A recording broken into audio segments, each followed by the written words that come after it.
What's going on, guys? It's Red Bull Tanker, and welcome to another playthrough of Axis and Allies 1951.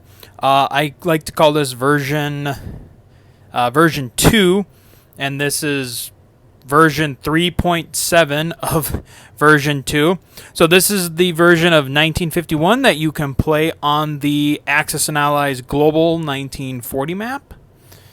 Pan back a little bit, and just so you can kind of see a lot of the board. So this is what it'll initially look like as far as setup. Lot of army markers, because there are a lot of troops starting on the board initially in this game. Then we'll come over here quick.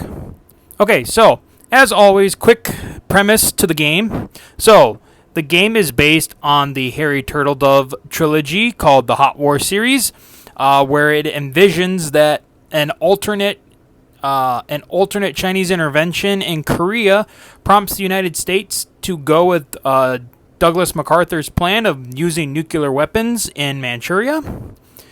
And from that incident, Stalin decides that he will aid the Chinese and begin World War III. So, normally when we'd start this game, we would just start with the Americans have atom bombed Manchuria, and the game goes from there. However, this time we are going to do an alternate beginning, because after actually finally reading the book series, the World War really actually kicks off when the Soviets launch a retaliatory strike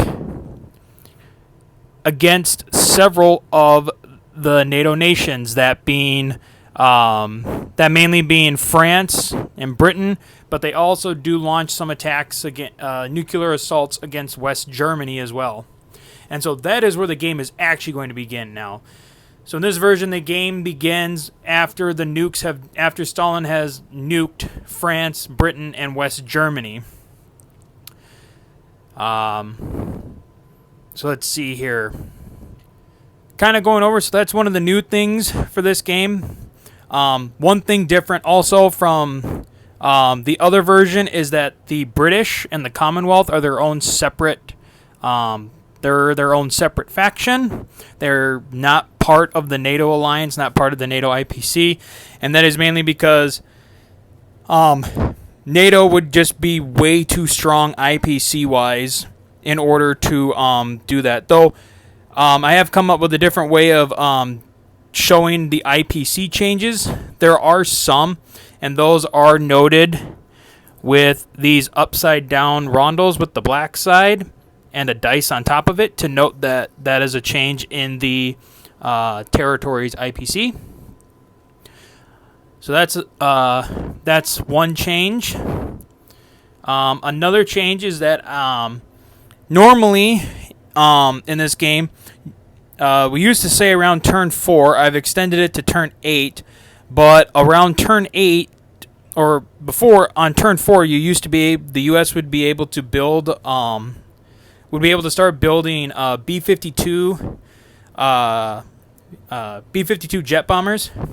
However, I learned in the book, by reading the book series and through some discussions with some people online, that the U.S. also had what was called the B-47 jet bomber, which is right here, and it was featured in the book, so that has now become a unit that the U.S. can build right from the beginning. It is worth 13 IPC. The only thing that sets it apart from your average strategic bomber is that it does have a +1 movement. So it'll fly 7, but it still only rolls 1 die for attack, still hits on a 4 or less, still defends at a 1, but it just has the movement of 7. For a quick refresher, airfields and naval bases do not grant a +1 movement, though that is offset by the need that you still need them. You'll need them for, like in the case of the airfields, you have the air transport. I don't have my pointer. The air transport right here can transport infantry, artillery, and AAA, and you need an airfield to load them up and to ship them across. For naval bases are important because obviously repairing damaged carriers and battleships. Also in this game there is Lend-Lease, where you can buy one unit for your allies, and then at least for the allied powers you have to ship it from one naval base to another. For the communist, Russia and China, you can do it overland from any industrial complex to another industrial complex. Let's see here. That's mainly that. Couple other things added is that before Manchuria used to be empty, it now has a max damaged minor factory and some units there.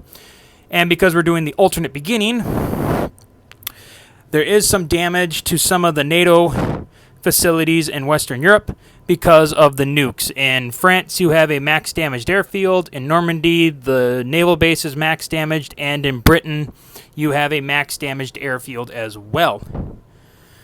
Other additions, there are 4 upside-down red rondels, 1 in Norway, 1 in Brazil, and then 1 in Johol and 1 in Amur. Those represent new victory cities. So you have Vladivostok and Amur, Peking or Beijing and Johol. You have Oslo in Norway, and you have Rio de Janeiro in Brazil. Victory cities is still the thing for the Axis/communists.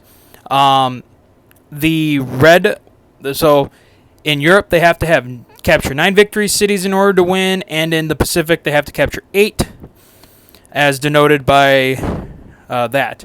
There is still technology, and there are national objectives. We are changing the technology up. Before we used to do it like Global War 36, where you would complete tech in stages, but we realized that was kind of one-sided, especially against Sato, who never really could build a major factory in order to get the research dice.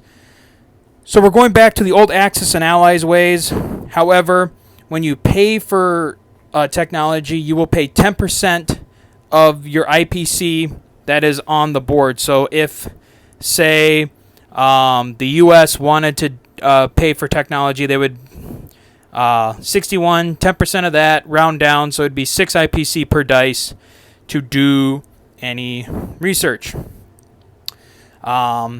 And then all the territories that you see with the white upside-down rondels, those are all the neutrals.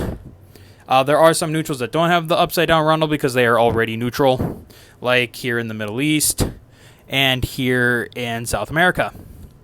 Up there I'm using that to note turns. You'll see that Italian rondel on turn 3.